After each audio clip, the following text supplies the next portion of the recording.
I just want to welcome everybody. I'm Michael Brown, president of SAR, as you know. I want to welcome visitors from the symphony and as well as our own board members and President Circle members. Thank you all for your support. It's because it's your support for these organizations that made this interesting event possible. We've got two very distinguished guests. Before I mention them, I also want to introduce Cameron Beauchamp, who's there, who's the co-artistic director for Roomful of Teeth. And he and I and Daniel have been working on a project, and they're a Grammy-winning vocal group who've performed in Santa Fe, and they'd love to come back. But so let's start with Jerod Impichchaachaaha Tate. Jerod is a extremely accomplished composer and performer. He's a citizen of the Chickasaw Nation of Oklahoma, has a Bachelor of Music from Northwestern and Master of Music in Piano Performance and Composition from the Cleveland Institute of Music. His commissioned works have been performed by more symphonies that I can name in the hour that we have available to us, but they include the National Symphony Orchestra, San Francisco Symphony and Chorus, Dallas Symphony Orchestra, and many others. He's also taught at a number of Indian nations and students from those nations in Minneapolis, Hopi, Navajo, Lummi, and as well as in Canada. And he will be, well, I'm not sure interviewed is the right word, but Daniel Crupi will be sort of guiding the conversation. Daniel is, as you know, the executive director of the Santa Fe Symphony, unfortunately not for much longer. He's a graduate of Notre Dame, where as a singer he received his bachelor's degree in music. He has a master's degree in music from the University of North Carolina at Greensboro. He's been with the Santa Fe Symphony and Chorus since 2019. Prior to that, he was chief operating officer and then later director of development and public relations for the Greensboro Symphony Orchestra, and he will be returning to North Carolina, unfortunately, soon. Let me say one additional thing. When it was brought to my attention what the symphony was doing during the pandemic, I was so impressed that I offered the campus for one of their performances, and Daniel will talk a little bit more about why that was appealing to him. But I just, it was such a difficult time, and we were working our way through it, I think with some success, but I really made a point of reaching out to people who I thought were being creative in their own way. Since a lot of us wanted to just curl up into a fetal position and wait for it to end. And Daniel was one of the role models for me, or the inspirations, and nothing was disappointing in terms of how that performance turned out. So I'll do the handoff to Daniel, and he'll talk about his work with Jerod, and we'll hear a little bit about the performance at SAR. Fabulous. Thanks so much, Michael. I appreciate the introduction, and thank you everyone for joining today and for having Jerod and I as your guests. We're thrilled to be here, and I'm always thrilled to have the opportunity to speak with Jerod Tate. He is such a fascinating and inspiring individual, and has such interesting philosophy on the compositional process. I know we'll have lots of interesting discussion for all of you today. So Santa Fe Symphony has totally transformed its operating model this year. We're less of a symphony orchestra than we are a media production company these days. And that really was necessitated by the COVID crisis. You know, a lot of organizations chose to conserve resources, and by organizations, I mean performing arts organizations chose to conserve resources and sort of shut their doors and furlough their musicians. And we are a very interestingly structured organization. We're musician-led. Musicians play a really big part of our board of directors. All artistic decisions are made in large part by the musicians. And we did not feel that that was the appropriate choice for this organization. And so we vowed to create a path forward for ourselves. And so we launched a 10-concert virtual series, which in retrospect was very ambitious with our current staff.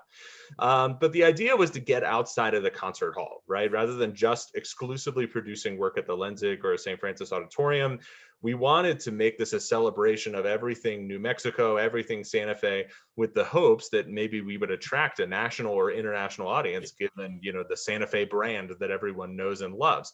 So rather than having exclusively performances at the Lenzig, we took our orchestra and members of them and put them in small, you know, phase one at that time, compliant chamber music ensembles. Had to be a certain size so that we weren't, you know, clearing the state restrictions. But we took them out to Ghost Ranch in the middle of the desert and put them by Georgia O'Keeffe's old home and filmed all across all the canyons and mesas there, which was extraordinary. We went up on rooftops overlooking Santa Fe. I actually performed one of Jerod's other works for string quartet, Pisashi, which was really extraordinary, up on the rooftop of Thornburg Investments, overlooking the Sangre de Cristo Mountains.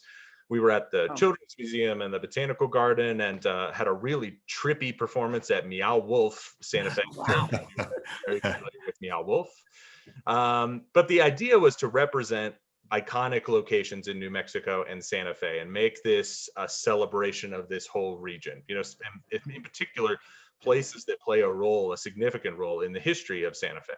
And so when Michael reached out to me and said, "Hey, I've been watching your series. I think it's great. Would you be interested in producing something at SAR?" I was so excited about the proposition because, I mean, not only does it have such a unique role in Santa Fe and New Mexico's history with incredibly beautiful architecture and a gorgeous campus, I love the mission of the organization, and there's so much that we could do surrounding the mission of SAR with a really diverse and eclectic concert. So I was thrilled to take a tour and see all the beautiful sites on the campus and build a whole concert around the beautiful School for Advanced Research campus. The series has been wildly successful. We've reached double the amount of people we typically do during a year, over 17,000 people in 20 countries around the world that have paid to see one of these concerts, which is really incredible. We've doubled our donor base over the course of just 1 year, largely in small gifts, you know, people chipping in from wherever they live around the world to sort of support the mission. But we've, you know, the thing I'm really proud of is we've turned ourselves into a collaborative, and really we're trying to be a relevant organization, and one that really champions the works of minority voices, voices that you don't always hear on a traditional concert stage, especially in a minority majority state. I think that is something that's absolutely vital for this organization going forward and for symphony orchestras around the country. And we've had a particular focus this year, especially given the history of Santa Fe, on representation of native repertoire from all over the country. And so that brings me to an introduction. You've already been introduced to Jerod, but the start of our conversation with Jerod, who is just such a wildly creative and inspiring individual on so many levels, and a fabulous composer, and one that we've been very fortunate to work with on several of these virtual concerts throughout the year. So enough of me, because you want to hear from Jerod. Jerod, why don't you tell us a little bit about, I mean, I guess we should just start broad. You know, why don't you tell us a little bit about your musical history? How did music play a role in your life when you were a young child? Who did you study with? And you know, I know you're a fabulous pianist, but you know, what other instruments do you play? Thank you so much. I appreciate it. Chukma, Chin Chukma Tahatak, Sahol Chifoet, Jerod Impichchaachaaha Tate. Chickasaw Saya, Toloa Ikbisaya, Hashlaka Sayopa, Chukmashki, Yakoke. Hi everyone, my name is Jerod Impichchaachaaha Tate, and I'm a citizen of the Chickasaw Nation here in Oklahoma, and I'm a professional classical composer. And so I guess just to dive right in, first of all, thank you for all those beautiful introduction. That's really nice. I really appreciate it. And this is a really great opportunity. I am a very silver linings person with our circumstance in this year. I am really thrilled about the type of new way of contacting each other that we have. And I believe it's just part of kind of like the all of the above checklist of awesome. It really is just another awesome box to check in our vernacular now. I think it's really, really cool. So, you know, kudos to the Santa Fe Symphony for just embracing this on the level that they have. I mean, these productions are just gorgeous. I mean, I'm just so thrilled to be a part. I've got about 3 of these now. I'm just pinching myself. But, you know, this has been a really great opportunity when we shake the trees like this for organizations to really grab this opportunity and to kind of, you know, give other organizations a chance to rise in ways that they haven't before. And I think Santa Fe's done it in spades. So I'm really grateful to be a part of this. I love this. I think this is really, really good for our future in general. I really do. I think it's actually can be turned into a very healthy event. So, but a little bit about me. I'm from Oklahoma. I was born here in Norman. My father is Chickasaw Indian, and he was born in Ardmore, born and raised there. And my dad, Charles, by profession is a lawyer. He was a tribal judge, special district judge, counsel to our tribal legislature. And Dad is very historic because he's author to our current Chickasaw Constitution. every tribe in the country has its own constitution that works in tandem with the U.S. Constitution. So we literally have dual citizenship, and we're the only place in the world that's like this, that has a relationship with the dominant country. And so I'm very grateful for that. But anyway, so the reason I say is because I grew up with an enormous amount of tribal history and politics and law, and I'm really grateful that I have the knowledge that I have. Dad, actually, his first gig out of college was in New Mexico working with the 19 Pueblos on early water rights in the 70s that were so critical at the time. And so he was really part of a lot of that history there. And so he moved back to Ardmore and continued his work here in Oklahoma. So, but Dad is also an incredibly trained classical pianist and baritone. And so I started piano with my dad, and he's the reason why I wanted to take piano. So when I started lessons, within 3 months, I had announced to my parents that I was to be a concert pianist, and I was very serious about it. I was in like Flynn, so it was like, so. But my mother, Patricia, is Manx Irish. So I'm Chickasaw and Manx, and Mom is from Nebraska, and Mom was a professional choreographer and dancer. And my parents met in the theater. So I was raised, I call myself a theater brat. I was completely raised in the theater. And so my parents, I mean, all the old musical theater was part of my canon when I was a kid, and of course opera and ballet. But also I was in the 70s, and so I was part of an enormous amount of modern dance, which included a lot of modern music. I mean, like the Moog synthesizer came out that time and all that stuff was going on. But also, because of my mom's impact, a lot of my heroes are in dance history. And so I have a kind of an unusual knowledge of American dance history. But I mean, like Martha Graham, Ruth St. Denis, Isadora Duncan, Alvin Ailey, I mean, Jerome Robbins. I mean, these types of choreographers and people in theater were very, very important to me. And so, but also, I grew up, my mother choreographed, all three of Stravinsky's big ballets, Rite of Spring, Petrushka, and Firebird, and also Romeo and Juliet. She choreographed these on their kids. I grew up with the best orchestrations in history. So this sound was around me my entire life with large symphonic orchestrations, but also Mom's vision of very large projects. She was constantly doing new works. And just her vision was just incredible. She was also called the Grant Queen. She was incredible at raising funds, embracing the community and all this kind of stuff. And I got to say, my mom is very much the reason why I just love being in crowds. I love talking to people. I just love it. I absolutely love it. So anyway, so that was just kind of my background with that. But Mom ended up commissioning my very first work. I went to Northwestern University as a piano major, and then I'd been accepted to Cleveland as a piano major for my master's degree. But between my senior year at Northwestern in Cleveland, Mom had asked me to compose the score for the next ballet she was doing. She worked at the University of Wyoming. That's where I graduated high school, was in Laramie, Wyoming. And actually, we lived in Albuquerque when I was younger, and then Mom moved to Colorado, and then Wyoming, and Dad was in Oklahoma. So I was all over the Rockies and then in Oklahoma. So I was back and forth. But Mom wanted to do a ballet based on American Indian stories from the Northern Plains and Rockies. And she just looked at me and she's like, "Well, you're my Chickasaw kid. You're going to write the score." And I was like, "Okay." So that's how I began composing. And, it was really beautiful because in a very innocent and just kind of natural way, Mom was asking me literally to be all of who I am at the same time. And that was the first time that it occurred to me that my Chickasaw identity and my classical identity could merge. It didn't even occur to me. What's really funny about that is, like, here I'm playing all this repertoire by Prokofiev and Debussy and Bartok and Beethoven.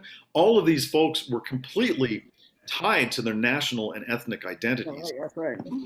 It's just, and here, I was like, what, me and this and so, but I also, when she said this, I had Tchaikovsky on my shoulders, going, "Okay, man, what are you going to do?" And so the bar was very, very high, so I'm very grateful for. So I was concerned how I would do, and I took it very seriously. So we premiered the ballet.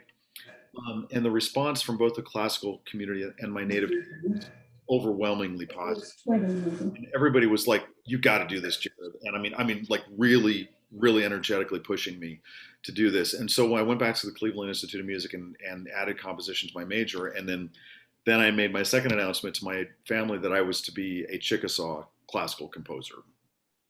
So that's that, and then the rest is history. So ever since then, I've just completely focused on American Indian history, stories, and legends, and that's my focus for my life.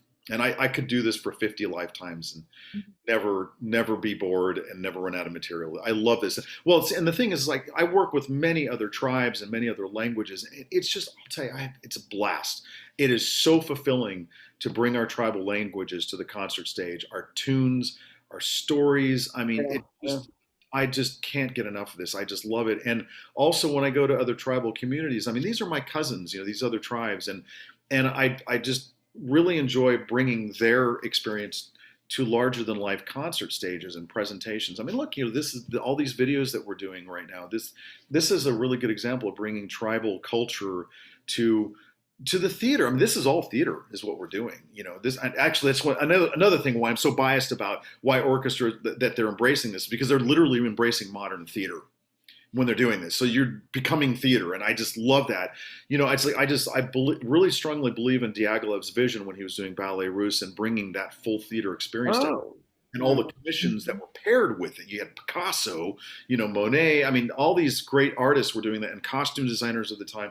I love that full theater experience. So now everybody's embracing film and staging and lighting and narration and poetry. This is terrific. I just love this. So this is right up my alley. I just love it. So anyway, that's a bit about me. Oh, and I can talk for days, so you can stop me. No, we're here to listen to you talk for days, Jerod. I love questions, and there's no bad question. I love anything. I think it's really, really critical that when we have an opportunity to communicate, that we do so very, very just openly and authentically. So I mean, I'm just, please ask any questions. Oh, I have a question. Yes, ma'am. Am I muted? Nope. No, we can hear you, Donna. Oh, okay. First, I love Roomful of Teeth. I'm so excited about Cameron. But Jerod, as you said, everything's becoming social networking. Are you starting to have a lot of people reaching out to you from Europe and Asia? No. Oh. No, I'm going to be guest composer at a festival in Italy next year. So it's the first time I've been across the Atlantic in my life. I've never been to Europe before. And so I'm going just north of Milan, which is a pretty amazing area to go to. Yes, it is. But no, actually, I've had nobody contact me from overseas. Well. Yeah. I'll be honest with you. I'm actually really, you can imagine, in two very strong ways, I'm very patriotic for where I am. I mean, this is my homeland, and I'm an American Indian. And so I don't really think about it that much. There's so much to do here, like where I live in my homeland. I feel, not that I'm opposed to it. I just haven't really thought about it, but I haven't been reached out to. Thank you. Yeah, feel free to jump in with questions. I'm just sort of, I'm just going to be pummeling Jerod until all of you chime in. And I think your questions are probably far more interesting than mine will be. But Jerod, go ahead. Okay, I was just going to say, so we're talking about, what I'm doing as a classical symphonic composer. So, I mean, what does that mean? What does it mean to be a Chickasaw composer? Well, what I literally do on a daily basis is I'm constantly transcribing melodies from my own tribe and from other tribes. And I mean, I am just a composition nerd. I transcribe melodies, and then I invert them. I retrograde inversion. I augment and diminish intervals. All that whole thing where you're just working with material and expand, all that kind of stuff. And so that's what I do for my general material. And then I'm very inspired by very specific stories. So, like, for instance, I'm working on a new opera commission that's premiering next March 19th in Boston. In Springfield, in Massachusetts. And this is a Chickasaw opera, and it'll be sung entirely in the Chickasaw language, and it's full of Chickasaw melodies. But some of them are inverted, and some of them are back. Like, I'm doing all that with it because I just get more material, but I'm saturating it with that because I just want that presence and that ethos. But I just love orchestrating, and of course, you can imagine a big hero of mine with that was Bartók. Bartók was really truly the first ethnomusicological composer of his own people. He was curating his own folk music and preserving it, literally preserving it for his own people very consciously. And I'm very inspired by that. I think it's absolutely terrific what he was doing. And Bartok, when he first started, he sounded exactly like Liszt, because Liszt was his hero, but Liszt had that much more cosmopolitan sound. And then Bartok did that, but then completely focused in on what he was doing. And I got to tell you, I had a very similar experience when I wrote Mom's Ballet. It was a lot more cosmopolitan American, basically.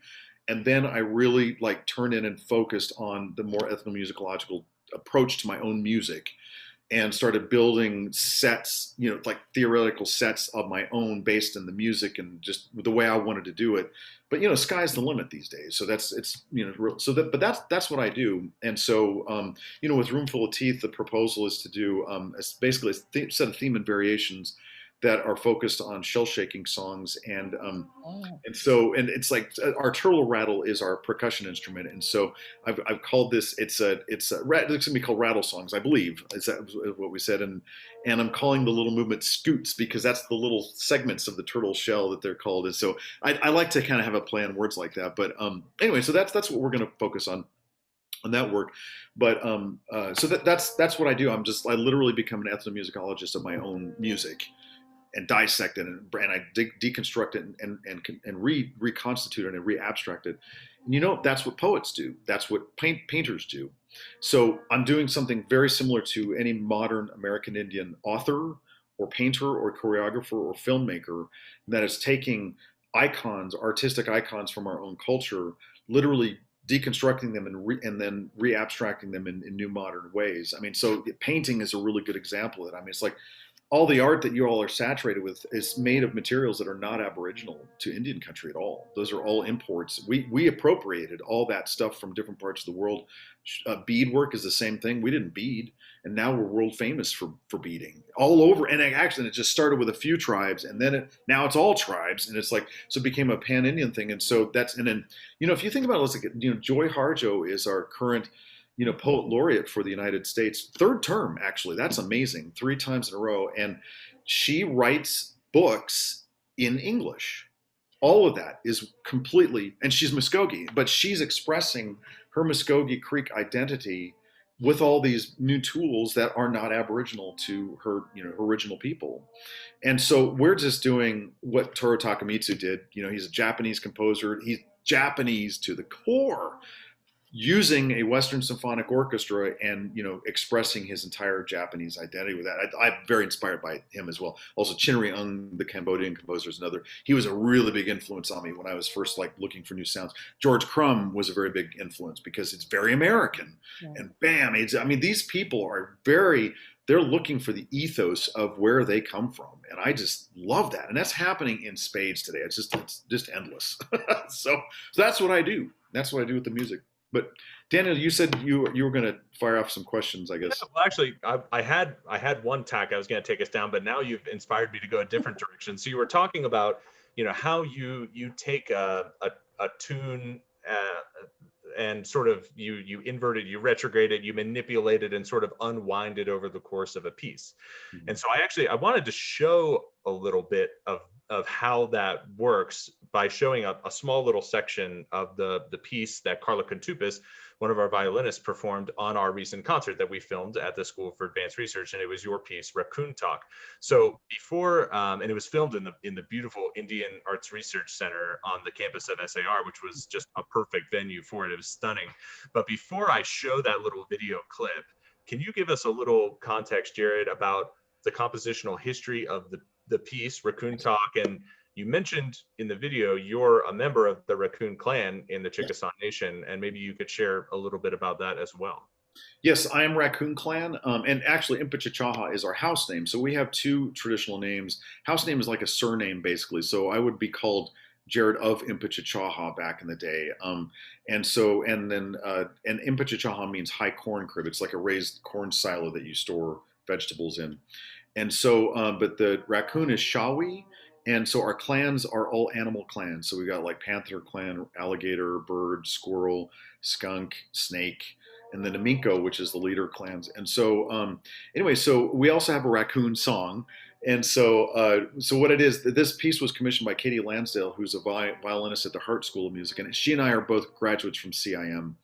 And so she commissioned a new solo work, and I based it on this raccoon dance song. And so I'll sing that song for you. And before I do that, though, I'm going to sing it, and then what you hear Carla playing is the completely elongated and its version of it played all in harmonics. So, and the thing is really helpful is that, you know, our tunes are very pentatonic and diatonic, like a lot of folk music is around the world. And so all the natural harmonics available on string instruments create pentatonic scales really, it's like really easy to put them in natural harmonics. So it's a really friendly territory.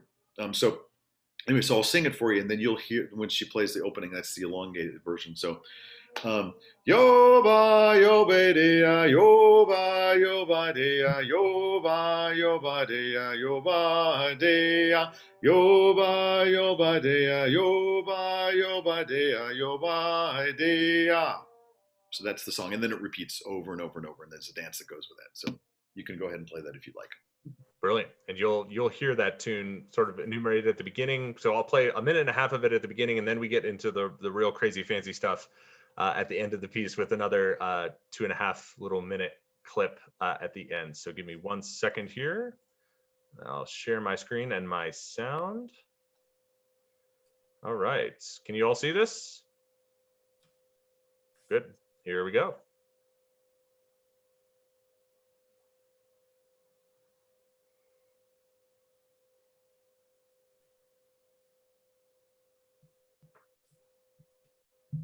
Uh-oh.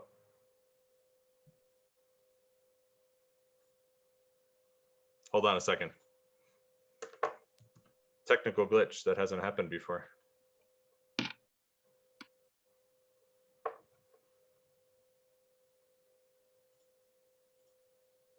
I'm gonna try again here.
That come through okay for everyone? If so, no problems. Great. If so, I'm going to move on to the next section in the piece. So what Jerod was describing earlier when he was talking about harmonics, you know, it's basically you're playing an octave higher on the string by manipulating your finger in such a way that it sounds much higher, even though you're playing sort of on a traditional space on the violin. So it's and playing several notes simultaneously. Actually, it's an interesting extended technique. And here we go. I'm going to share my screen again for the second half of this.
So if that doesn't get your blood pumping by the end of it, I don't know what does. It's a really exciting piece. So tell us a little bit, Jerod, about how you take that melody and sort of and transform it over the course of the piece, or maybe tell us what.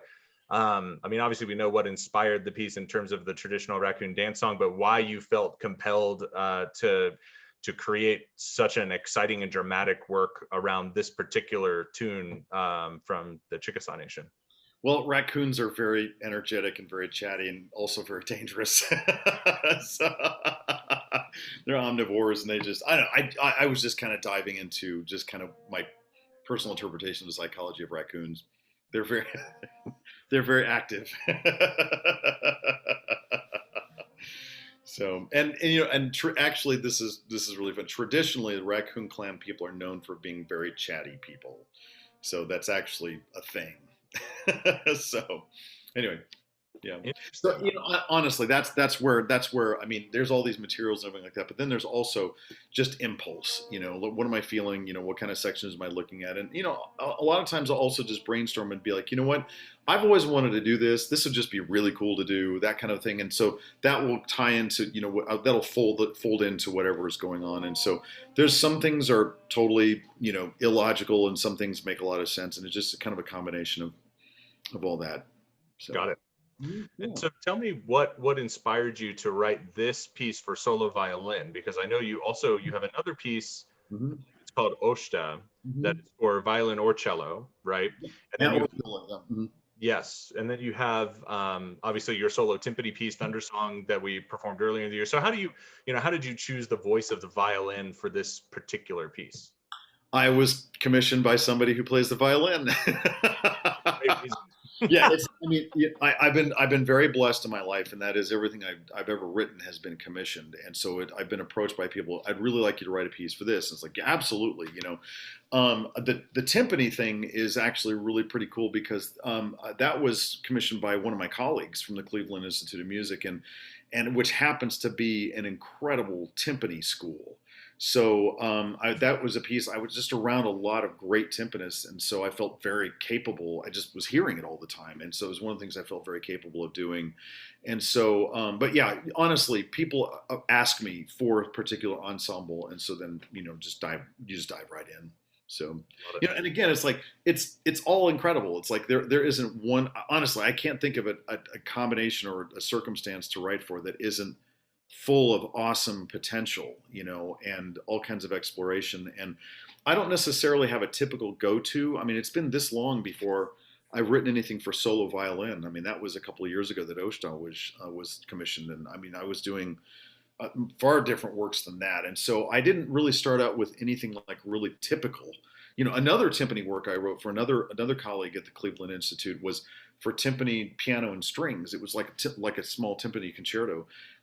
That's like the really unusual instrumentations, but I really embraced that when I was younger. The piece I'm about to play with New Jersey Symphony is for 5 woodwinds, percussion, and narrator, and that's an unusual combination and actually they're flying me in because it's just a lot easier to have me do it because I'm so interactive with everything. And so I kind of wrote myself into that piece, which I'm glad now because I get to go perform with everybody.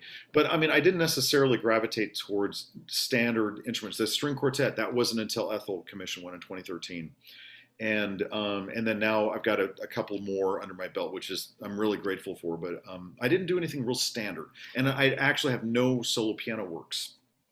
And it's like it's like my senior piano recital had Prokofiev's Seventh Piano Sonata, and it's like, what do you write after that?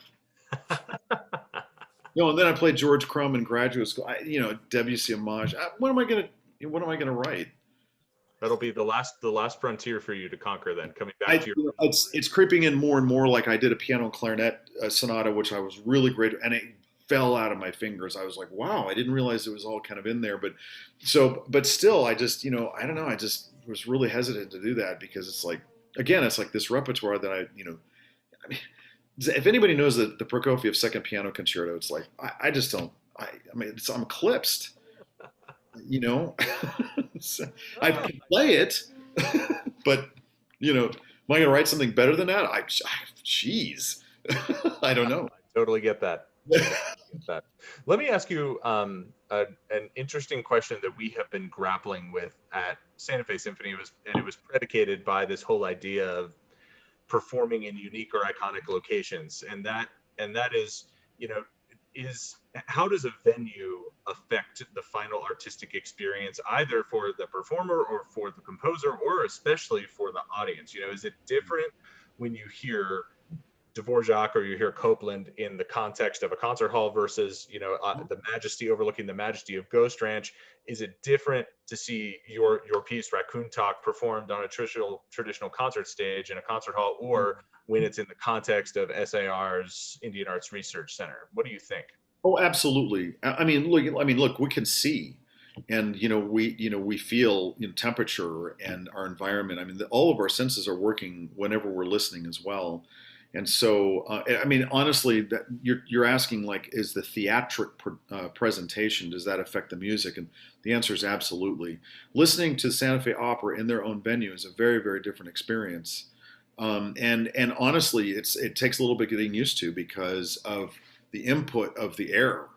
That smell of the dry desert is very different than that alone is subtle, but just literally the environment, the actual environment is changes how you feel when you're listening. And so absolutely, yeah, absolutely. And it's like any production of an opera can be completely costumed and staged differently. That will completely change your musical experience. So again, yeah, the answer is yes in spades. Absolutely. Can I ask a question related to that, Daniel? And this is more to Daniel, but taking Jerod's point, which is interesting, that what you did with these performances was really a kind of theater. It was different from just a straight ahead conventional performance. And yet there are traditionalists who say, well, yeah, it's a kind of a degraded performance, because the audio probably isn't as good that most of us have access to when we watch it. And I just wonder, and the background for that is we're struggling right now, and we went online just like you did, and the impact has been just as big for SAR. I mean, in terms of the size of our audience, the impact that we've had on a much broader range of people, all 50 states, 19 countries last time we counted. And yet, right now we've got our members, some of them sitting right there saying, we love in person. We want you back in that gorgeous boardrooms behind you on the virtual screen there. And on the one hand, we respect that. We love our members and we believe in person. On the other hand, we don't want to lose the literally thousands of people who joined us from all over the country and all over the world. So what's your take on that? I would find it interesting. Yeah, that's a great question. That's one we've been having myriad discussions about, what does the hybrid future look like? Because I think we've all realized that, to Jerod's point earlier, the enormous opportunities presented to us by digital engagement.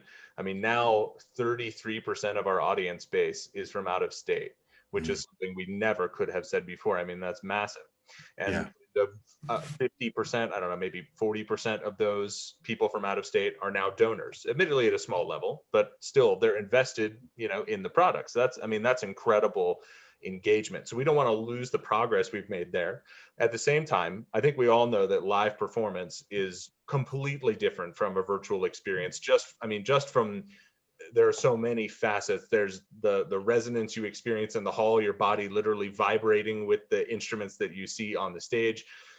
There's the shared experience that you have with everyone in the hall with you. I mean, I still think music is kind of one of our last great unifiers, music and theater and the performing arts, where people with very disparate views on the world can enter into the same space, sit next to each other, have a shared experience, and come out with the same conclusion or maybe with a changed perspective.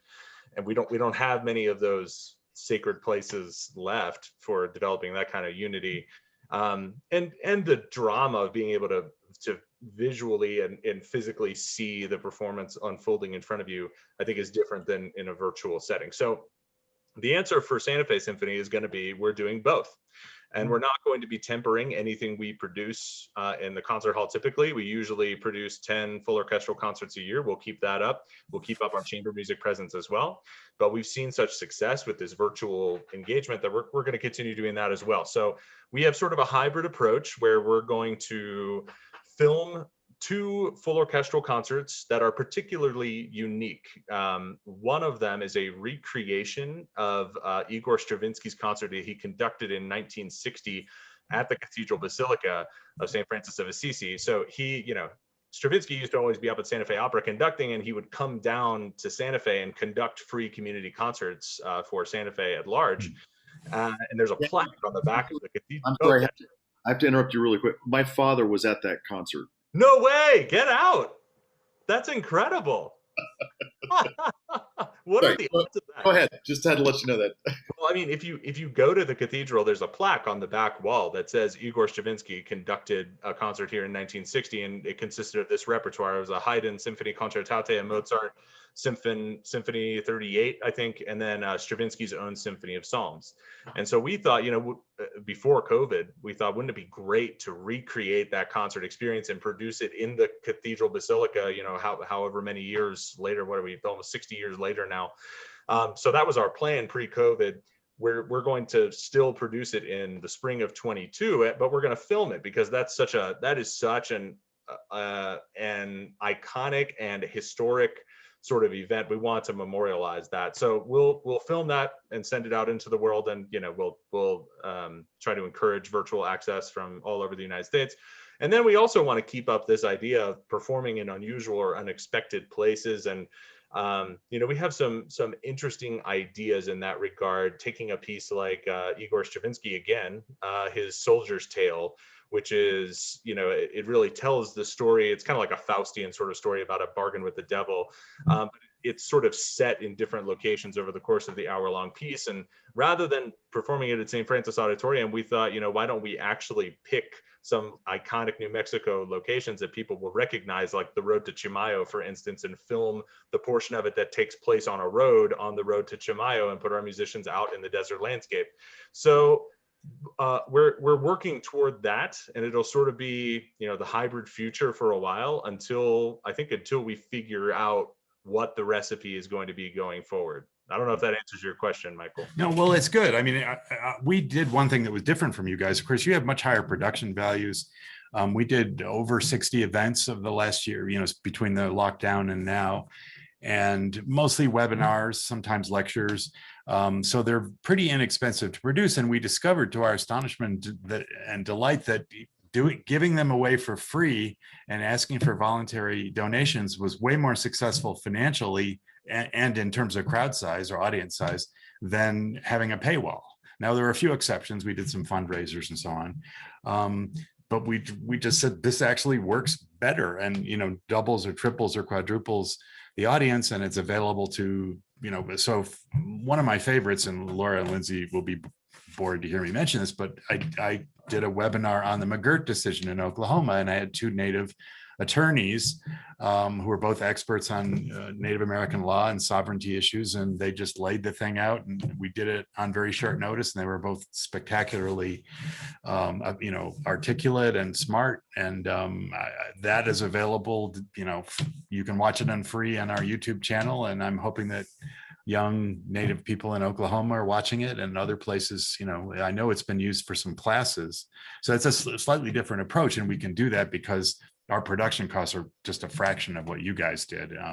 And one of the reasons why we're blown away is by what you did, because it is really good. I mean, the one final thing we have, partly because the technology was so iffy at the beginning of the lockdown, partly because we had to work with home equipment or old equipment. You couldn't buy a fancy camera, you know, to save your life, or a high quality microphone early on. Everything was back ordered for 6 or 8 months. We started pre-recording some of the lectures because it gave us a chance. So I mean, you could do retakes of parts of it, or if the screen share didn't work, we could edit that out. And we did have a few protests, you know, from people saying, well, I thought we were getting a live talk. And well, it was live in the sense that it was, you know, it was the speaker speaking. It's just that we recorded it 3 days before. We edited out the bad parts. If the audio went wonky, we could do that over again. In others, to try and produce a better product. And then the person, the speaker, the talent, as it were, would be available for a live Q&A just like this. So it was kind of hybrid, pre-recorded and live. But we did have occasional protests saying, well, that's like, I feel like I was cheated or something. Like, why come to an event like this if part of it was pre-recorded? It wasn't like we're using somebody else's recording. I mean, it was recording that we were doing. Yeah. I mean, I think that's getting people to understand that this is a totally different medium, I think is really, it's kind of challenging. But that's part of the game. You know, I mean, what we have done with this virtual concert series, you know, our secret is that we also pre-recorded some of our audio. In many cases, it's some if we're out at Ghost Ranch, you know, in the middle of the desert, exposed to the elements without access to power reliably throughout the campus. You know, trying to record the audio out there would result in a lot of wind. I think you much of the melody. So we had to pre-record a lot of our audio takes when we're out on location, and then film the video to that same audio take. And, you know, we had a lot of questions about that early, you know, where are the microphones? I don't see anything about the audio. And, you know, surprisingly, I haven't really had too many people that have taken issue with that, because I think they understand the challenges, you know, we're working with of filming on location. But it's an entirely different ballgame. You know, it's not the same as a live performance. It's not the same as a live lecture. You know, we want to do what we need to do to create the best product, whether it's a webinar that edits out all of the stupid faux pas, like when my video didn't load earlier, or, you know, when it's a symphony concert and you can actually hear the musicians playing instead of a bunch of wind and birds chirping. So it's a totally different kind of art form. Just one final question. So, but you're confident. I mean, one of the objections this raises, okay, you had to do that. It was the pandemic. There was no choice. Great that you had some success with it, but now people are sick of Zoom events. What's your take on that? Because I honestly don't know. I mean, I think for the next few months, people want to be outside. They want to be live and in person. They want to press the flesh. But once we get into fall, I think we may be back to substantial online audiences. But what's your belief about that? And that's a great question. That's the big unknown. You know, we always survey the audiences after the performance, and we have had so many people, especially the people from out of state, that have said, I really hope you continue doing these kinds of virtual concerts beyond the pandemic, because it adds so much value to our lives and to be able to experience Santa Fe from afar. So we've had enough of that kind of reaction that we became committed to continuing this even post-pandemic. I think you're right, Michael. For the next 4 months, it is going to be like an extravaganza of live activity, because people are so sick of staring at their screen. We're going to take a little hiatus. We're going to record some material in the fall, but we probably won't release it until the spring. And we're kind of banking on, you know, we'll keep the momentum going with all this incredible content that we've stored up over 10 concerts now, and we'll release it gradually for free so that anyone can watch it wherever they want to. But we'll return to new virtual content that we're producing probably in early spring, once we're all back to being cooped up again. It's too cold to be outside, and it'll give people an opportunity to see a different side of the symphony, and hopefully they'll be fresh at that point. Yeah, thank you. We've got a few minutes left. If there are other questions, I just got a question for Jerod. I'm wondering if you've done any work with the Navajo in terms of using their music to compose something. since I've worked on the Navajo reservation. And Yes, yes. Actually, just recently I was commissioned for new work from Whitesnake Opera in Boston, and actually it's the second work that I did with them. And they're an activist opera company, and so they work on social issues. So there was a gal, Sofina Calderon, who was a doctor in Tuba City, and she wrote a kind of a poem, or like a kind of an artistic expression of what she's been experiencing with COVID on the reservation. oh, yeah, huh. And so I was paired with her, and I got to compose a new work that was based on her words from there. And so and there was some Yebiche music in there. Oh, great. Uh-huh. I used as kind of it was more I would say impressionistic how I treated that. That'd be interesting. Called Homo, which is a really common Navajo term of strength. It means Navajo strong, and it's like strength and resilience that.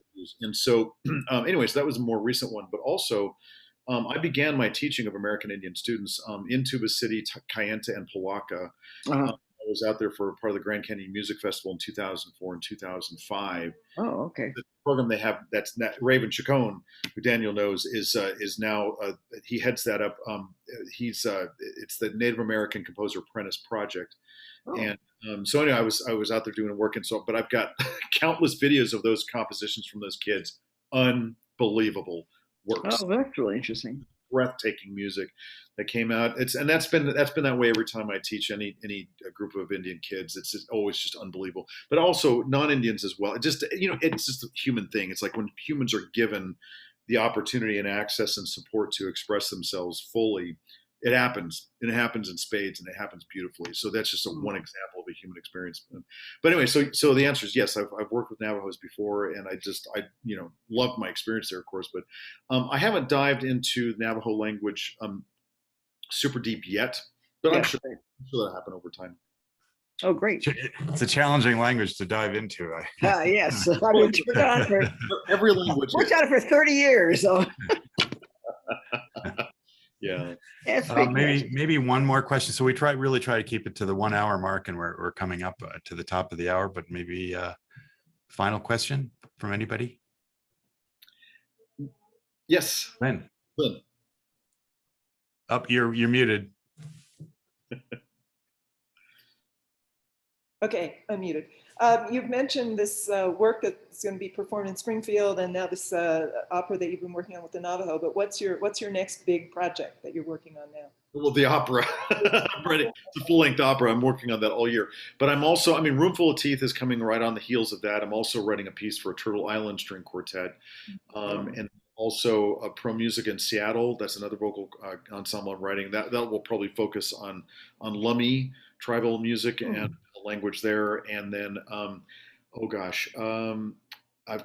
sorry, I'm forgetting. I have a lineup. It's a list. I can't recall everything right now. I'm working on another musical with another person in California right now. That's something in the works right now that I'm also trying to cram in the summer. But also, there's another chamber work that I'm working on this summer. So it's really, really busy right now. I'm trying to figure out how I'm going to manage. So you have a website we can find things on? What's that? You have a website we can find things on? JerodTate.com. All right. It's all there. And in fact, my new album that just dropped, Lowak Shopla, has a little thing up there that you can check it out. And you can actually stream that on YouTube for free if you want to listen to it. And it's on Spotify. I say that because I'm not real thrilled with how Apple's handling iTunes and everything like that. And so I'm very happy that people have access to it. New album, and it's on the very front page of my website up on the top menu. And it's an album called Lowak Shopla, which is the Chickasaw phrase for fire and light. It's a very big theatric work, but orchestra, classical singers, traditional Chickasaw singers, and it's a narration. Wes Studi is one of the narrators for that. Oh, really? I'm not kidding.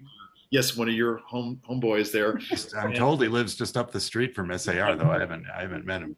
I'll tell you. Actually, it's a piece called "Spider Brings Fire." That track, you're gonna love it. He just totally crushes it. It's just amazing. He's so good. But I was lucky to have him on that album. So please check that out. And okay, cool. You can find that. And that's on Spotify and iTunes and Amazon and YouTube. It's on all those. It just a few days ago just came out. Wow. Well, I want to thank everybody for joining us, and particularly our special guests, Jerod Tate. Jerod, I hope we'll get to meet face to face eventually. I think it's likely. If you come to Santa Fe, give me a call. We'll give you the tour. You won't be disappointed. Absolutely. And Daniel, it's been a real privilege to work with you. I'm sorry you're leaving town, but it's a small world, and maybe there'll be an opportunity for us to collaborate again. But we're very grateful. We had a really good time. We're delighted by the result, and I hope you share our enthusiasm for it. Indeed. No, it's been an absolute pleasure working with all of you. I have such great respect for Michael and for the whole team at SAR and for the history of the space. And it was a really incredible opportunity for the symphony. So thank you all for having me today. And best of luck in Thank Nashville. you. Thank you. Hope we'll be able to see you there. Anyway, take care, everybody. Yep. More to come. Okay. Bye-bye. Everyone, thank you.